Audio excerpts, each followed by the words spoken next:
Ayan, Ace na C5. Yung may-ari naman ito ay si Sir Fritz. Fritz, ano ba pangalan nun? Basta Fritz. Taga ano, Baliches. Ayan, Ace na C5. Ganun din naman yung usapan dito, or ganun pa rin yung deal dito, package. Magandang power transistor, i-fix bias, tapos maglagay ng fuse para mas tumibay na, hindi na daw masisira kahit kailan. Walang ganun.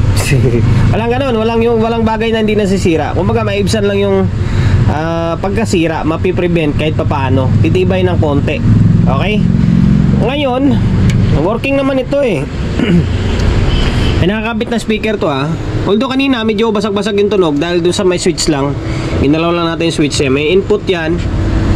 And then may speaker na nakakabit. Dalawang midahin natin. Audio source natin, ayun, gumagana. Tingnan nyo.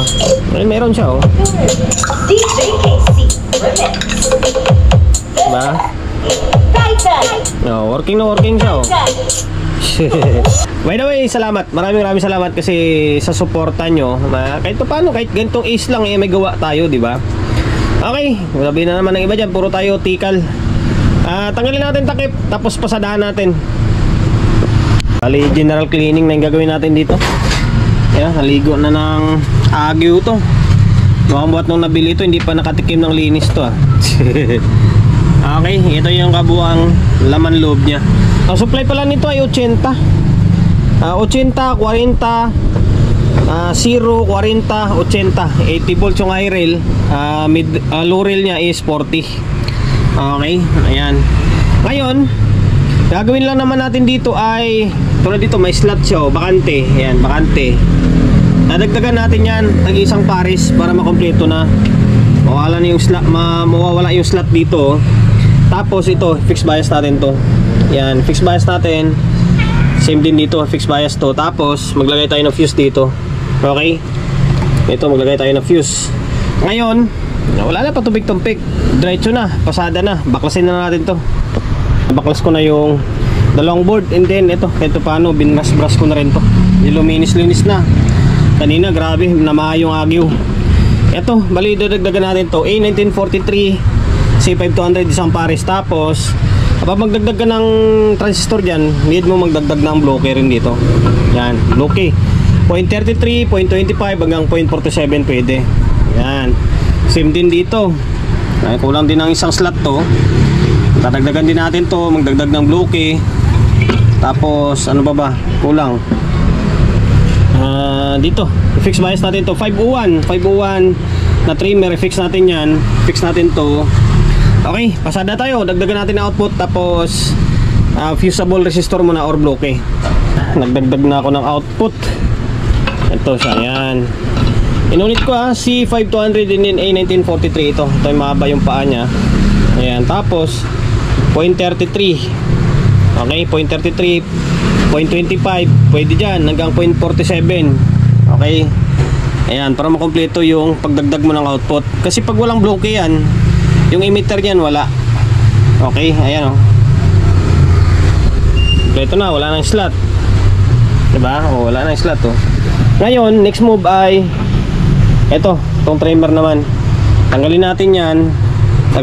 Palitan natin. Ang ginagamit ko rito ay same na din sa may previous vlog natin, 250 na 250 ohms. Yan, dito. And then dito. Tanggalin natin. Na-fix bias ko na ito. Ito yung stock nyo. Hindi ka na makita sa camera natin. Bali 501 ito or 500 ohms. Ito dalawa.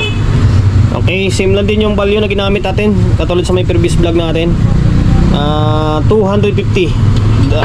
Isang 100 ohms and then isang 150 ohms. Pinag-series natin. Labas yan ay 250 ohms. Same din dito.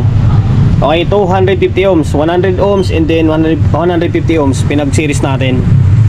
Okay, kompleto na. Tapos bali labas nito, kuan lang din naman eh. 1, 2, 3, 4, 5 pairs kasi ito, drive ito eh. Okay, balik natin sa may casing and then try natin magsukat. Ko na yung dalawang board. Okay, ito. And then ito, tornilyo na lang kulang dito. Kasi maglalagay pa tayo ng fuse dito. Maglagay pa tayo ng fuse mamaya dyan. Sa ngayon, okay, try muna natin sukatan ng Biasing to ano yung lumabas sa tawas. Okay, normal mode na siya. Dito ayan, nasa 0.26 siya. Ayan, nasa 0.26. Same lang din yung bias doon sa may ginamit natin sa may previous ayan. Okay, goods na yan, pwede na ilaban yan. Tumutugtog naman to wala namang problema yung control nito Next na lang gagawin natin dito ay mag-add na ako ng fuse dito. Saan ako naglalagay dito? Negative, low negative, and then low positive. Yan, pula tsaka blue. Yan, pula tsaka blue to. Lagyan natin to ng fuse. Tapos same din dito, pula tsaka blue. Lagyan natin ng fuse to dito. Okay? Nag-add na tayo ng fuse. Ito siya Yan, dito sa loob ng kulay itim na to. Sa cable tube ito. Siyempre, lagyan natin ng tube para hindi naka-expose yung fuse natin. Hindi sila magkadikit na dalawa. Ito, negative low rail ito. Tapos ito, positive low rail. Yan, dyan tayo naglalagay. Positive low rail, negative low rail. Ayan, dito, tapos dito. Same din dito sa may kabila, siyempre. Okay, naka-individual yung fuse yung kabilang channel natin. Positive low rail, negative low rail. Okay. Tapos, ang ginagamit natin na fuse dyan ay 15 ampere. 15 ampere. Inulit ko Kung may diskarte kayong mas malupit dyan na kung paano maglagay ng fuse, okay, mas maganda. Pero itong akin, idea lang naman. Dito kasi wala siyang wala mapaglagyan dito ng fuse Wala kang mapaglagyan dito. Kahit dito sa may power supply na board, dito ka talaga maglalagay ng fuse Dito talaga. Okay? Okay lang kahit ganito, awkward mo sa tingnan. Importante, meron kang protection, di ba? Ngayon, balik natin to. Tapos sabay audio testing tayo. Kabitan natin ng speaker and then audio source. May nakakabit na ako na ito. May nakakabit na speaker na. Binalik natin tong kable ng supply natin. Okay, ito meron ng audio input. Okay, ayan. Naka stereo tayo. Yung speaker na gagamitin natin ayun, yung dalawang mid-high natin. Okay. Ito yung audio source natin laptop natin mula kanina gumagana yan or umandar. Okay, channel 1. Team Champion, Team Laulau, Team Buntress, Team Papas, LM Pro Audio Group, Team Pigado, Team Victory, TV Audio Group, MRM Group, Team Bulldozer, PJVM, Team Mighty, Team 2L. Okay, hanggang dito na lang.